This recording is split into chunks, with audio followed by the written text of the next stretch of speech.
તપાસનો વિષય છે, તપાસનો વિષય છે, તપાસનો વિષય છે. નમસ્કાર, તમે જોઈ રહ્યા છો સ્વમાન. તપાસનો વિષય છે. વાત કરવી છે આજે આપણે ગુજરાતના સમાચારની. તપાસનો વિષય છે, તપાસનો વિષય છે, તપાસનો વિષય છે. આપણે જે વાત કરી રહ્યા છીએ એ પણ તપાસનો વિષય છે, જેની વાત કરવી છે એ પણ તપાસનો વિષય છે, જે જ્યાં બેઠા છે એ પણ હવે તપાસનો વિષય છે, અને એની ઉપર જે બેઠા છે એ પણ તપાસનો વિષય છે. હાસ્યાસ્પદ લાગે એવી આ વાત છે, પણ ખરેખર તપાસનો વિષય છે. આપણે વાત કરી રહ્યા છીએ સેંકડો મકાનોના ભૂતિયા ડિમોલેશનની, પણ તપાસનો વિષય છે. આપણે વાત કરી રહ્યા છીએ સુરતના સમાચારની, જે ખુદ તપાસનો વિષય છે. આ મામલાની તપાસ જે કરવાની છે એ કમિટી ખુદ તપાસનો વિષય બને એમ છે.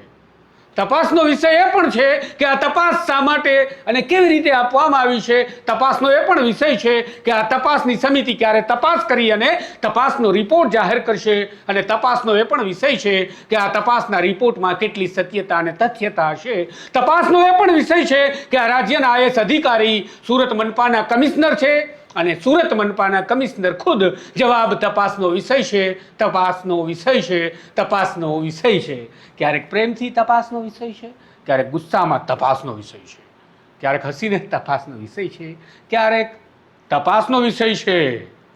આ ચીમકીના સ્વરમાં તપાસનો વિષય છે. સુરત મહાનગરપાલિકાના ભૂતિયા ડિમોલેશનનું સિમ્બોલ લાગ્યું એ ડિમોલેશન તપાસનો વિષય છે.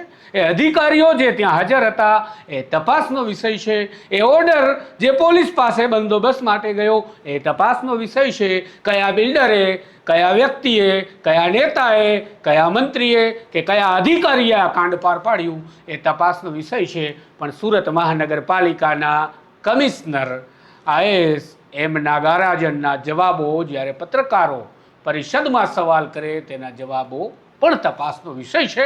કારણ કે એમ નાગરાજનને લાગે છે એક જ શબ્દ આવડે છે, તપાસનો વિષય છે.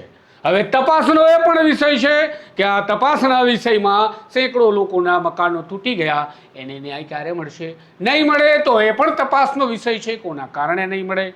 નથી મળ્યો ન્યાય, અથવા તો ન્યાય મળી ગયો છે તો એ પણ વિષય છે કે કોના કારણે મળ્યો ન્યાય, શા માટે મળ્યો ન્યાય. કારણ કે આખરે ગુજરાતમાં બધું તપાસનો વિષય છે. તમે અમારી ચેનલ અને તમારી અવાજની આ ચેનલને સબસ્ક્રાઈબ અને લાઈક કરી છે કે નહીં, એ પણ હવે અમારા માટે તપાસનો વિષય છે.